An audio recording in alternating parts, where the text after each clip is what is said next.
Welcome to this week's edition of MIAA 360. Broadcasting from inside the MIAA Network studios, I'm Jason Katz. Coming up a little bit later on in the show, we head to Washburn University as our campus correspondent, Ben Ferris, caught up with President Dr. Jerry Farley. But first, with this being our final episode of the 2017 calendar year, Associate Commissioner of External Affairs Larry House caught up with MIAA Commissioner Mike Racy to look back on some of the conference's achievements. Commissioner Racy, let's start off this segment talking about some of the achievements by the MIAA student athletes in the classroom, starting off with the Fall MIAA Academic Awards. Two categories. We had a total of 140 MIAA student athletes in the sports of men's and women's cross country, men's and women's soccer, volleyball, and football in the fall. They were recognized for their achievements in the classroom. 92 of those were named MIAA Scholar Athlete Recognition Awards. It requires a cumulative GPA of 3.5, at least 2 terms at the institution, and also they have to receive all MIAA recognition. Yeah, it's pretty impressive statistics, Larry, when you think about the number of student athletes in the MIAA that are performing so well in the classroom. And you and I talk a lot about the identity of the MIAA, bring your A game, and when we talk about that, it's more for our student athletes than just being great in their sport. It's being great in everything, and these student athletes are bringing their A game. They're getting A's, and they're not just doing well in school. They're doing great in school, and it's awesome that the MIAA takes time to celebrate that. It's a big part of the student athlete experience in Division II, making sure that we recognize and celebrate the accomplishments in the classroom. Well, 48 student athletes took it up another notch. They received the MIAA Academic Award of Excellence, which requires a 4.0 GPA. Yeah, that's all A's. They're bringing their A game in every class, which is great. I mean, what proud moms and dads, I'm sure, to see their student athletes, their young sons and daughters doing great on the field and in their sport, and doing everything you can ask in the classroom. Well, 2 of them went on to win Elite 90 awards. Before we talk about who they were, why don't you talk a little bit about what it is that it means by an Elite 90 award? Yeah, I was fortunate that I was at the NCAA National Office when these awards were created. The late President Miles Brand wanted to create an award for all 3 NCAA divisions that would recognize the top scholar at every one of our national championships, and it's been going on a few years. I know the MIAA has a great track record of producing Elite 90 award winners, and this fall was no different. The first one was Casey Mueller from Central Missouri, part of their women's soccer program, 4.0 in biology. Yeah, I talked to Louis Theobald, the coach at UCM, about her, and he mentioned that she's probably going to be a doctor, and a great member of the soccer team, and a great scholar, and recognized at the NCAA Women's National Soccer Championship as the top scholar athlete at the event. The second one is Christina Metzger from Pittsburgh State, cross country. 4.0 GPA and music education. Yeah, and Pitt State had a great women's cross country season, and for her to be recognized at the national championship again as the top scholar, a great honor for her. I'm sure her family's very proud of her, and we couldn't be more proud in the conference office. It's special. It's right up there with winning a national championship, to have one of your student athletes recognized as a top scholar athlete at the national championship. Well, let's talk about some new initiatives that were for this fall. First one right out of the get-go is kind of the relaunching of the MIAA Network. You and I had a chance to work closely together on what that looks like currently. Comment on that a little bit. Well, it's been great. We've developed a very strong working relationship and partnership with Blue Frame Technologies out of Lexington, Kentucky. We were searching for an opportunity to really take our media network to a different level, and Blue Frame, through some of the innovation and creativity that they offer. I knew right away when we talked to them last spring that this is someone that we could work with and do great things for the conference. Started out in the summer with the development of the over-the-top applications for smart TVs to be able to allow our fans and our member schools to watch all of our MIAA broadcasts on the big screen. Looks no different than if you're watching a game that's on ESPN or CBS or ABC. You're pulling up the MIAA app and you're watching one of our football broadcasts or a basketball game. So that was innovative, and our fans have reacted to that very positive. The thing that I think Blue Frame has offered is quality production. New software for our member schools to use, production truck software in creating and producing games, I think has helped with production capabilities for our member institutions, and I think the customer service that Blue Frame offers. On Saturdays, game days, when we're troubleshooting and trying to work through issues, they're very responsive to us. They're very responsive to our fans, and so I think it was a good first fall. Improvements to be made. We can always get better. We will get better, and we're learning a lot as we go through this. But I think the switch has been very positive for the league. Feel very good where our network is now, and feel very good about our partnership with Blue Frame. Yeah, this year we've kind of experimented with a kind of a hybrid model for the fans, where we have some of the sports we consider premium content, and they've remained on a pay-per-view basis, but the others have gone to all free-to-view. We're hoping the combination of that, and you mentioned production truck software earlier, is a key to the student productions on our campuses.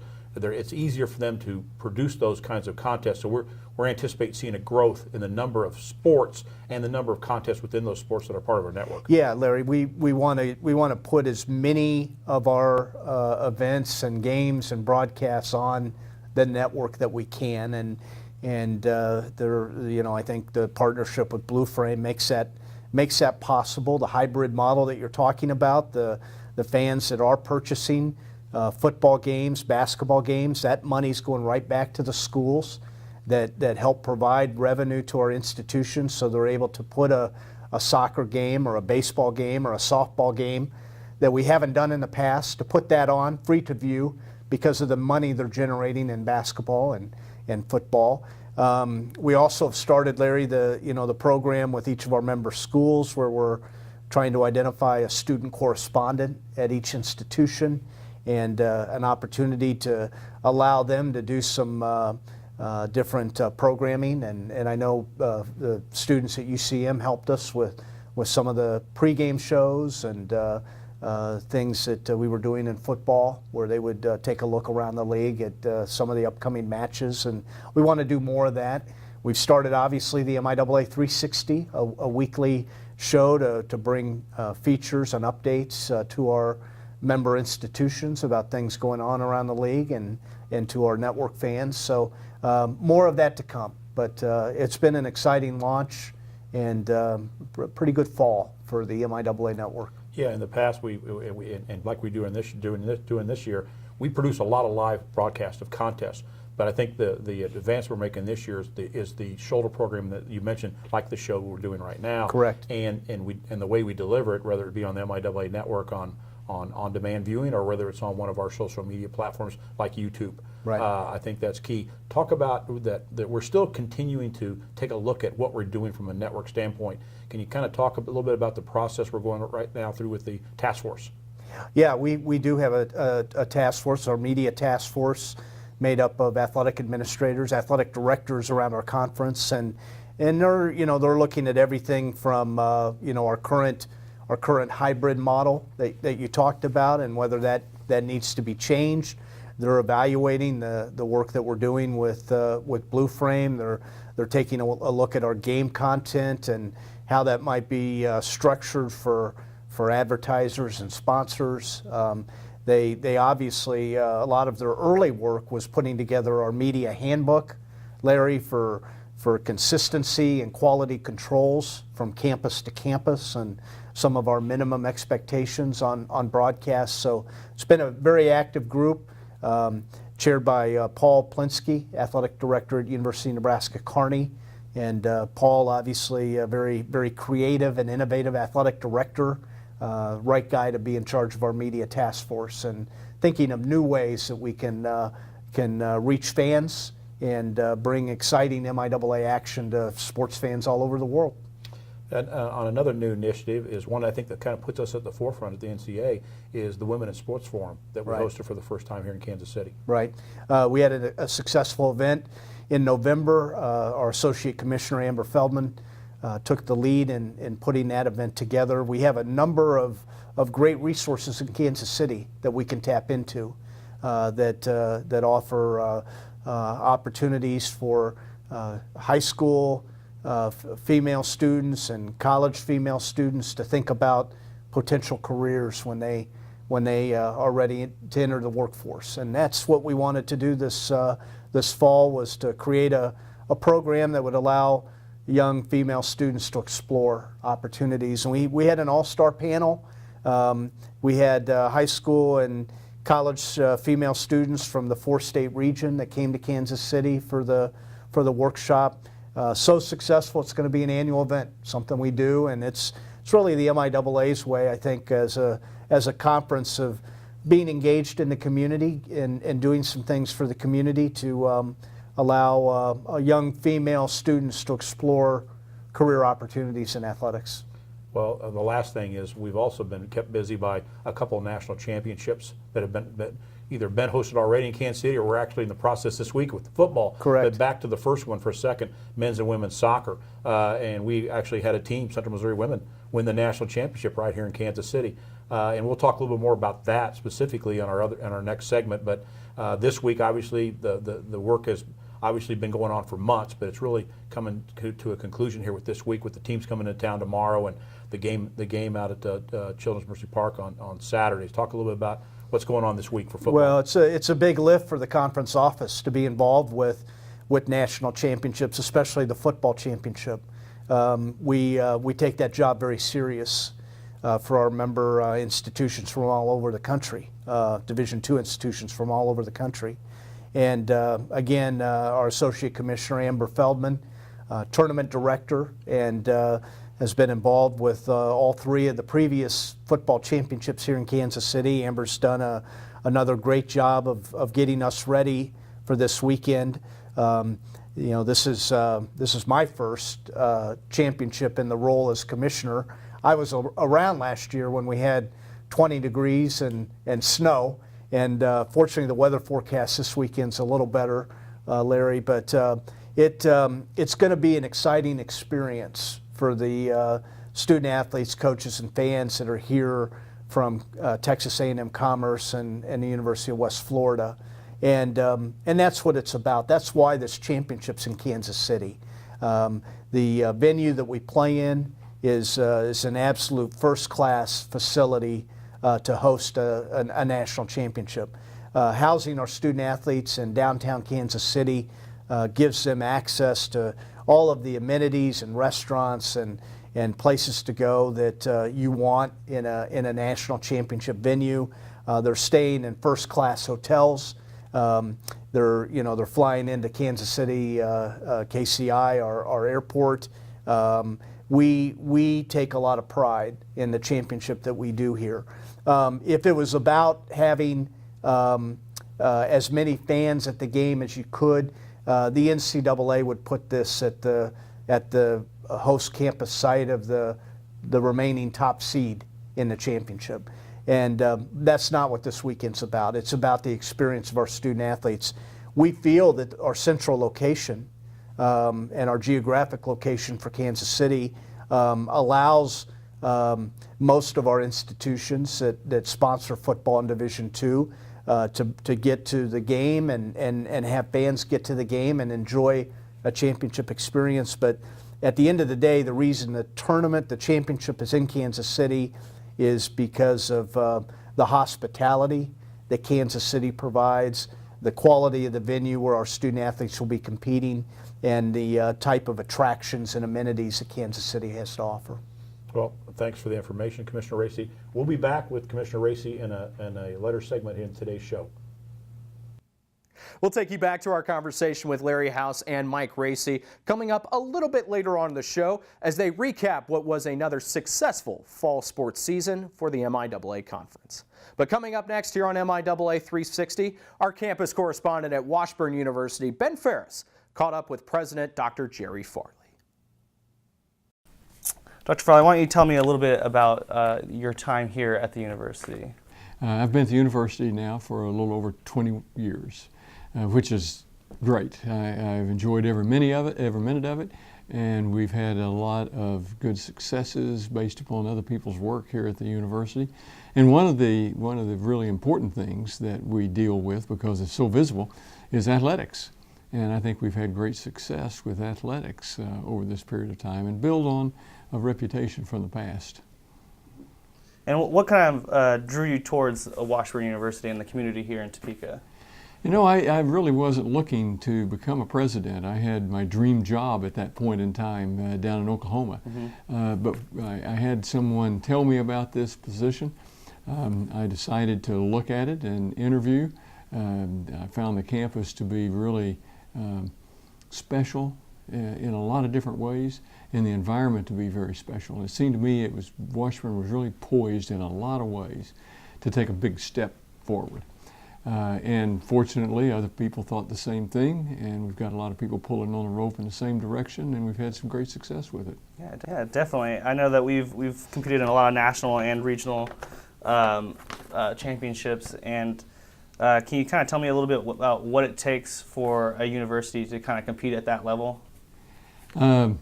Yeah, I wish I knew what it takes to keep competing at that level, because it's such confusing, and so many things have to work together to make that happen.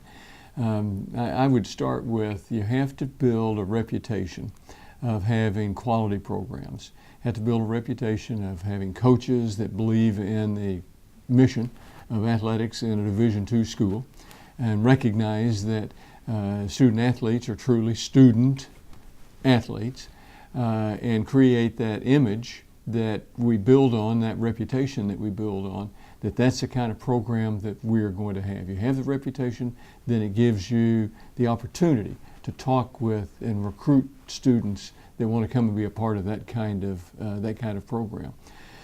Well, that means that you have to have great coaches. That means you have to have competitive scholarships. That means that we have to have facilities that will represent the university and represent the program in the way we want it to, and impress the recruits when they come in. They don't want to have to dress in an outhouse somewhere across town.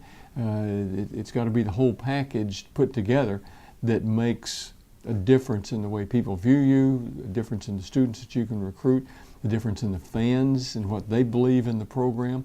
All those things have to come together to have a successful program. You talked a little bit about the facilities right there. And in your more than 20 years here at the university, there's been quite the improvement. Can you talk a little bit about some of the facility upgrades that you've been a part of? Well, there was plenty of opportunity when we came to improve the facilities, to invest money in the facilities, both academic and athletic. Athletic facilities, the one that gained the most attention, was the first one really that we did, which was to renovate Moore Bowl, renovate the stadium, build a press box. We had a tornado in Topeka in 1966, and it took away most of Washburn, and during that recovery period of time they had temporary buildings, and they looked like mobile homes that were across the campus. They took two of those when the other parts of the campus were being rebuilt. They took two of them, made one of them the press box on one side, and on the other side it was a box there for entertainment of guests to come to the university. Didn't present exactly the best image that we would like to. I'm not criticizing the people that came up with that idea, because it served the university well for several decades, but it wasn't portraying the image that we really wanted to portray. And so we decided to come up with a plan to renovate Moore Bowl, to renovate the football stadium, to renovate all the support facilities around it, build a new press box. We wanted the press box to look like it fit into the campus. We wanted it to be an addition to the campus rather than it being some type of athletic distraction to the campus. I think it's a beautiful building. We improved the stadium. We returfed the field. Then we moved basketball. We redid Lee Arena. We put in some coaches' offices that look out over the arena. We subsequently came along and renovated the old field house on campus, Whiting Field House, into state-of-the-art workout space and training space, and then still recreated on the upper floor, because that was a huge volume in the building, a basketball court. And while we were doing all of that, we took some of the mezzanine and the other spaces and created offices for nurses. So it's truly a multi-function building that we have. We built a soccer field before we turfed the stadium, and it's still there, and we still use it for intramurals. And all of those things begin to come together and make for a good image for the university. And I'm really proud of what we've done. Yeah. We're working on a new one right now, and that is to build an indoor training facility. In fact, that'll be discussed this afternoon at our governing board meeting. You know, I know we've hired a couple of new head coaches and assistant coaches recently, and can you kind of tell me a little bit about your role in the committee of hiring these new coaches? Sure. The coaches, just like teachers at the university, will make an impact or not make an impact on the students and on the reputation of academics or reputation of athletics. So you have to get the person that buys into what we believe here at Washburn. In every school, I'm sure it does that, particularly Division II schools. And so I get the opportunity to interview people that are coming to apply for a coach's job. The last one that we did this last spring was a big task of replacing Coach Chipman, who had been head coach for 38 years and on the university payroll for 41 or 42 years. You got to replace a person that has that kind of reputation. 800 wins, tough to do. But because of that reputation, a lot of good applicants came in. We had some great applicants. It was really a difficult choice in the end. But I want to talk with all of them. I'm not one that can judge whether they're a good coach or not. I've never been involved directly in managing athletics or having direct responsibility for athletics. I couldn't tell you exactly what it takes to have a great coach. But what I can look for is, one, how they are going to portray their image of the program, and are they real serious and act seriously about the program to make sure we have a quality program. And second thing is, and probably more important, how are they going to treat the players? You have to treat them with respect. You have to treat them with dignity. Now, I know there's probably a few boisterous words used to motivate athletes occasionally when they're out there on the field. Many of them come from the audience and the fans, but coach has to respect those students. They will respect the coach then, and it doesn't make any difference whether it's basketball, whether it's football, whether it's tennis. You have to have that relationship between coaches and athletes, and that's what I look for when I interview the folks, see if I can get a feel for that in a coach. Definitely. I know we've added just recently track and field and cross country, mm-hmm. and I know in your tenure you've added soccer and a couple other sports, mm-hmm. I believe. Mm-hmm. Mm-hmm. Yeah. Can you tell me how does adding these sports kind of affect the university and affect the image of the university? You have to be selective about what you think we can be good at. What programs can we add that will have a chance of really competing? Well, you add a lot of sports when you add track and field and cross country. There are just a lot of sports there. And so you have to make sure that that's going to fit in with the overall program, and you have to make sure that it is going to be something that we can sustain on campus. When we added soccer, like I said, we built a new grass playing field for soccer. When we add track and field, different. We had those sports in years past and then ended them for some reason.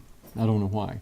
It could have been facilities that weren't up to par at that time. It could have been lack of interest at that time in Kansas or in Washburn of whether or not track and field were going to be viable sports. But we had great athletes before it was ended at Washburn. So it came back around from the athletic director that we could do this again.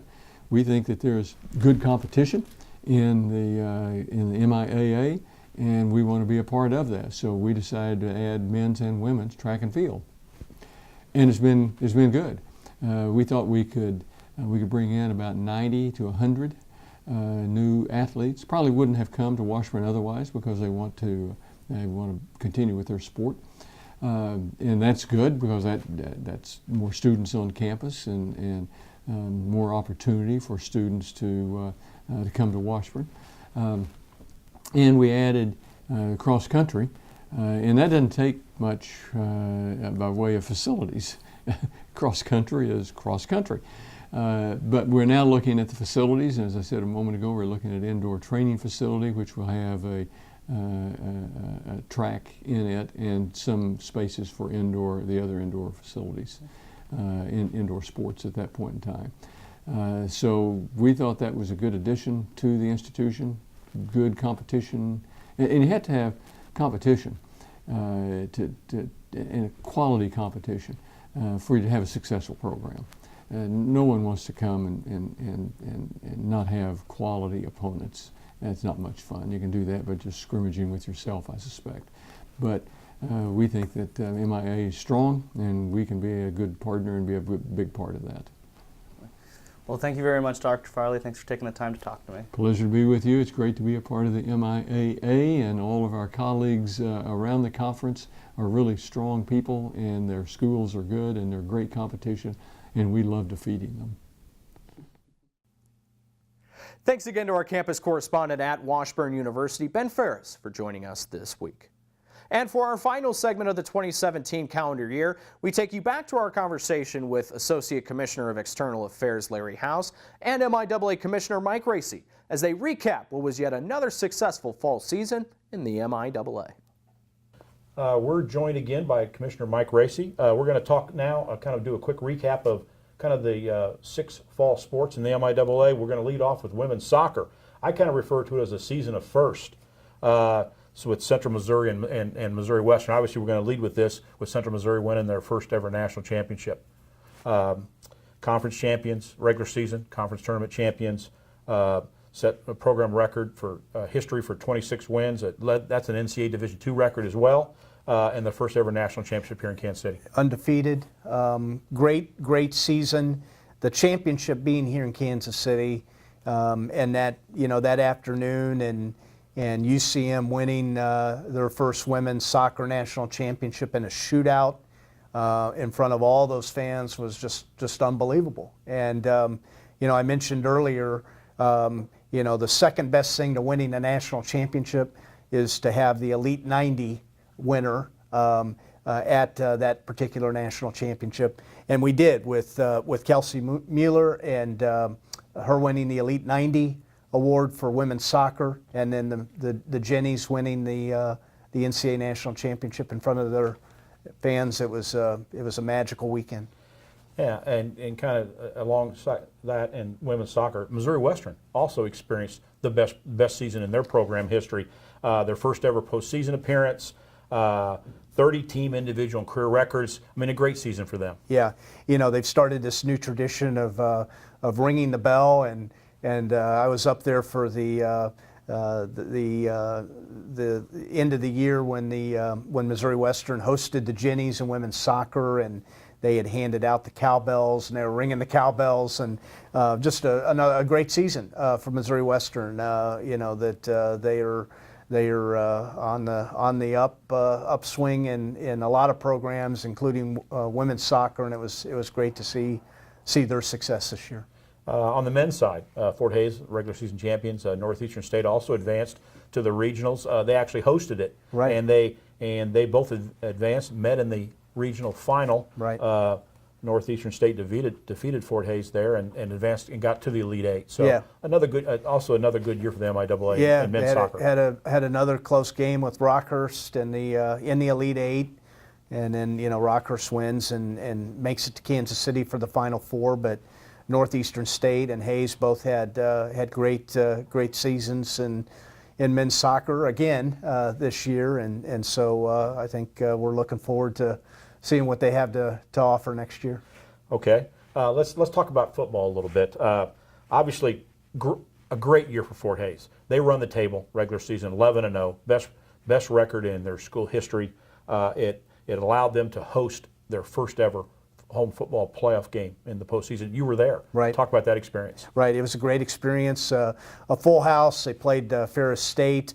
They were coming off of a bye as the #1 seed. They had a bye going into that first playoff game, and it was it was a special day.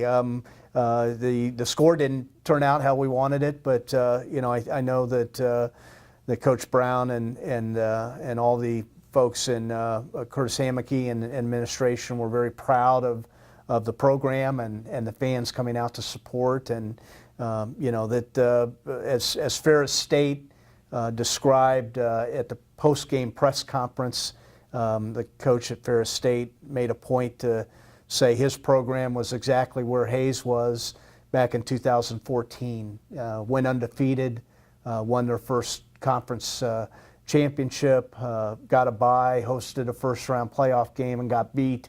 2 years later, they're back in the playoffs and playing in the semifinals. So, good things ahead for Fort Hays and their football program.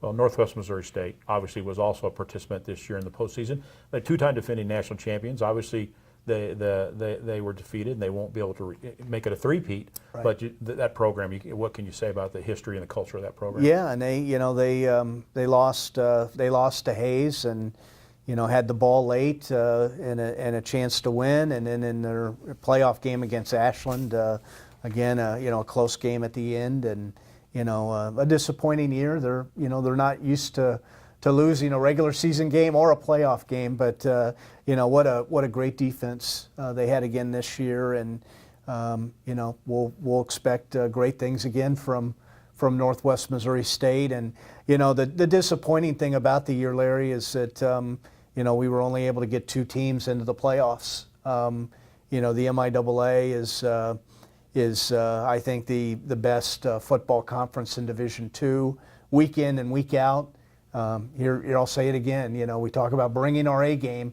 You've got to bring your A game every week in the MIAA in every one of our sports, and football, it holds true. And disappointed we only got 2 teams into the playoffs, but we did get 4 other teams into postseason. Yeah, let's talk about that. Yeah. I think that, to my knowledge, the MIAA made history in the bowl. There's 4 bowls. The MIAA participated in all 4 of them, Right. and swept them. Right.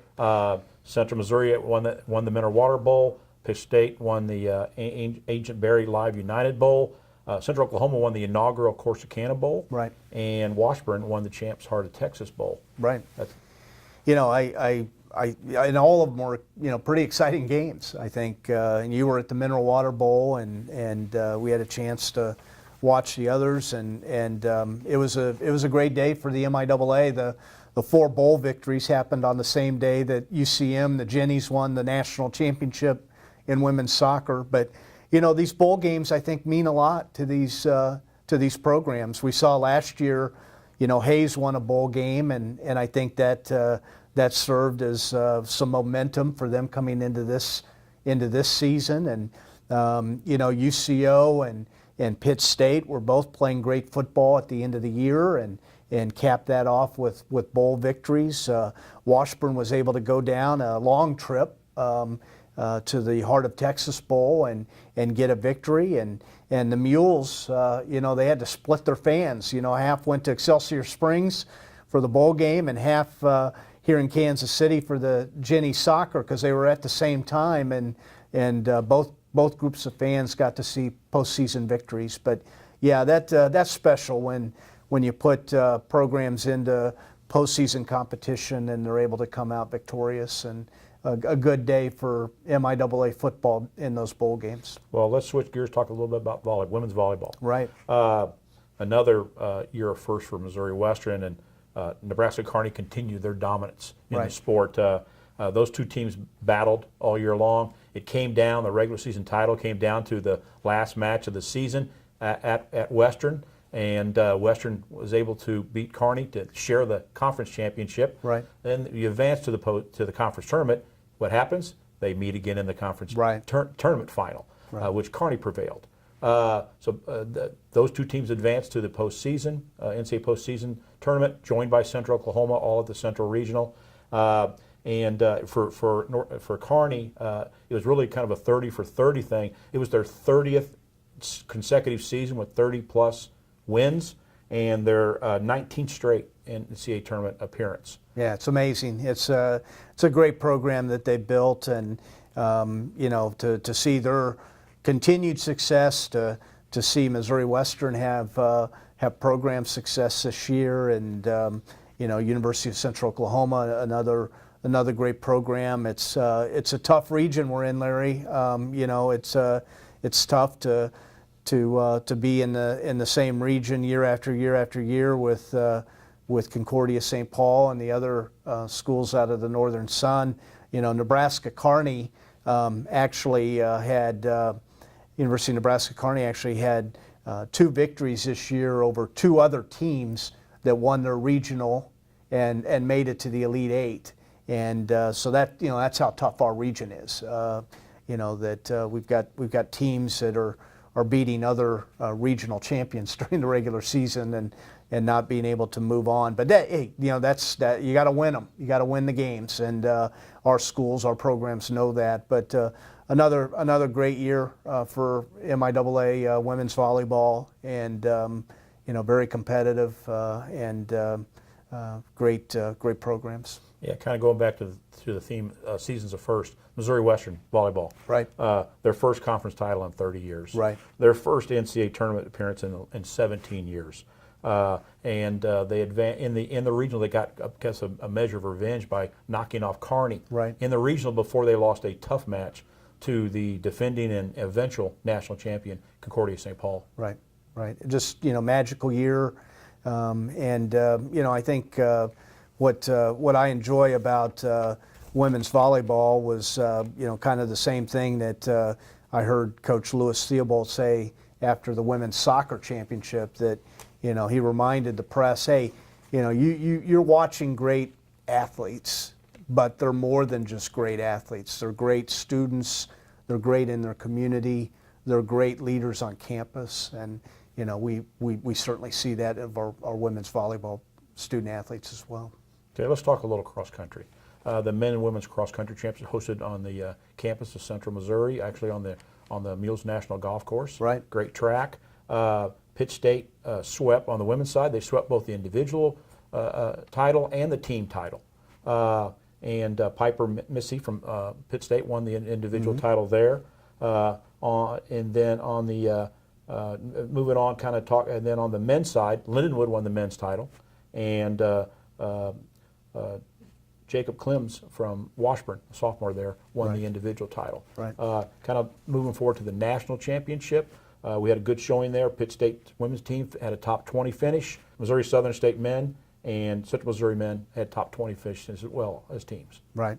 Yeah, I'm always amazed when I go to a cross country meet, and I watch not just the strength of these athletes, but their endurance and their ability to give everything they've got. We see these student athletes that are coming across the finish line, Larry, and they're collapsing. I mean, they give it everything they've got in these races, and at Mules National at the conference tournament, it was a great day, and great weather, great course, and great competition, and then then they go on, and I think we had 3 programs in the top 20 nationally. I think Pitt State finished in the top 20 on the women's side, and Missouri Southern and UCM on the men's side. And then, as I talked about earlier, if you can't win a national championship, The other great award that's part of that is the Elite 90 award, and for us to be able to have Christina Metzger from Pitt State receive that award at the Women's Cross Country Championship, being recognized as the top scholar athlete. Great day for her and her family, and very proud from the MIAA. Well, that kind of wraps up kind of our fall sports. That also leads us to the Commissioner's Cup. This is the second year of the MIAA Commissioner's Cup. Right. And we just recently posted the results from the fall. I think if you wouldn't, Central Missouri is in the lead, but we've got a long ways to go. Yeah. And I think if you wouldn't mind, and we'll put some information up on the website, up on the video, to a link to the website that kind of breaks down how we compile the points. It's based on the number of schools that participate in a sport. There's some points assigned to that and your finish, and then we average it out based on the number of the sports that you participate in the fall.